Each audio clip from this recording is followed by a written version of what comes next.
बलेन शाह के पीएम बनते ही क्यों हो गए केपी ओली और रमेश लेखक गिरफ्तार? खैर, ये जानने से पहले चलिए ले चलते हैं आपको नेपाल की सियासत की तरफ। दरअसल नेपाल की सियासत में आधी रात को आया वो भूचाल जिसने दक्षिण एशिया के समीकरण बदल दिए। रैपर से प्रधानमंत्री बने बलेन शाह ने कुर्सी संभालते ही कर दिया सबसे बड़ा धमाका।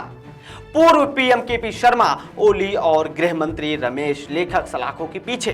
क्या ये न्याय की शुरुआत है या सत्ता का प्रतिशोध? रोटी बेटी के रिश्ते वाले पड़ोसी देश में आखिर क्यों मची है खलबली?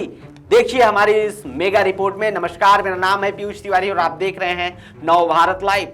नेपाल से इस वक्त की सबसे बड़ी खबर आ रही है कि काठमांडू की सड़कों पर जेनजी के जिस गुस्से ने केपी शर्मा ओली की सत्ता उखाड़ी थी, अब उसी गुस्से को कानूनी जामा पहना दिया गया है। जी हां, रैपर से राजनेता बने और युवाओं के चहेते बलेन शाह ने शुक्रवार को प्रधानमंत्री पद की शपथ ली और शनिवार सुबह होते नेपाल के कद्दावर नेता केपी शर्मा ओली और रमेश लेखक को गिरफ्तार कर लिया गया। नेपाल पुलिस का कहना है कि ये कार्यवाही गौरी बहादुर कार्की आयोग की रिपोर्ट के आधार पर की गई है। आखिर इस रिपोर्ट में ऐसा क्या है ऐसा जिसने पूर्व प्रधानमंत्री को जेल पहुंचा दिया? आइए करते हैं इसका भी पोस्टमार्टम। इसको समझने से पहले हमको कुछ मुख्य बिंदुओं पर जाना होगा। इस गिरफ्तारी के कुछ मुख्य बिंदु हैं और ये बिंदु कुछ इस प्रकार हैं कि पहली बड़ी कार्रवाई, जी हां, प्रधानमंत्री बलेन शाह की कैबिनेट की पहली बैठक में गौरी बहादुर कार्की आयोग की रिपोर्ट लागू करने का फैसला ले लिया गया।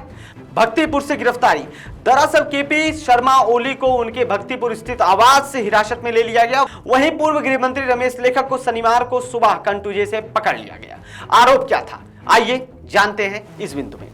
पिछले साल नेपाल में हुए जेनजी विरोध प्रदर्शन के दौरान पुलिस की गोलियों से 70 लोगों की मौत हो गई थी। आयोग की रिपोर्ट में तत्कालीन सरकार को सुरक्षा और अधिकारियों को दोषी भी माना गया है। बदला नहीं इंसाफ। नए गृह मंत्री सुधन गुरुंग ने स्पष्ट किया कि ये किसी के खिलाफ बदला नहीं है बल्कि कानून की सर्वोच्च स्थापित करने की शुरुआत की गई है। बलेन शाह जो कभी नेपाल के मशहूर रैपर थे, आज वहां से सबसे शक्तिशाली नेता बनकर उभरे हैं। पिछले साल नेपाल से सोशल मीडिया पर बैन और राजनीतिक भ्रष्टाचार के खिलाफ युवाओं यानी जेनजी ने मोर्चा खोल दिया था। तत्कालीन प्रधानमंत्री केपी ओली ने इस आंदोलन को कुचलने के लिए बल प्रयोग किया जिसपे कई युवाओं की भी जान चली गई। इसी आक्रोश की लहर पर सवार होकर बलेन शाह ने चुनाव लड़ा और ओली को भारी अंतर से हराकर सत्ता हासिल की। बलेन का दावा था कि वह आंदोलन में शहीद हुए युवाओं को इंसाफ दिलाएंगे और शपथ के 24 घंटे के भीतर उन्होंने अपना वादा भी पूरा कर दिया।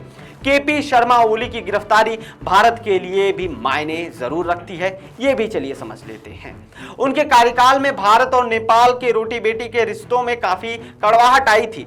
ओली को चीन के करीबी माना जाता था और उन्होंने कालापानी और लिपुलेख विवाद उठाकर भारत को असहज जरूर कर दिया था और यहां तक कि उन्होंने जयशंकर पर धमकी भरे लहजे से बात करने का आरोप भी लगा दिया था। 2015 में मधेसी आंदोलन के दौरान जब ओली ने भारत के खिलाफ सख्त रुख अपनाया था, अब भारत उनकी गिरफ्तारी से नेपाल की विदेश नीति में एक बहुत बड़ा बदलाव आने की संभावना है। ओली की पार्टी यानी सीपीएन यूएमएल ने इस कार्यवाही को क्रूर प्रतिशोध बताया है। नेता महेश बर्तौला का कहना है कि वे उनके खिलाफ कानूनी लड़ाई लड़ेंगे। नेपाल में अब अस्थिरता का खतरा मंडरा रहा है क्योंकि ओली के समर्थक सड़कों पर उतर सकते हैं, लेकिन बलेन शाह की सरकार ने साफ कर दिया है कि कानून से ऊपर कोई भी नहीं है। नेपाल में ये न्याय की नई सुबह है या राजनीति अस्थिरता का नया दौर, ये तो वक्त बताएगा। लेकिन बलेन शाह ने यह साबित जरूर कर दिया कि नई पीढ़ी की राजनीति या पुराने धुरंधरों को बख्शने के मूड में बिल्कुल नहीं है। नेपाल और अंतरराष्ट्रीय राजनीति की सबसे बड़ी अपडेट जानने के लिए सब्सक्राइब कर लीजिए आप भी नव भारत लाइव को। देश और दुनिया की बड़ी खबरों से जुड़े रहिए।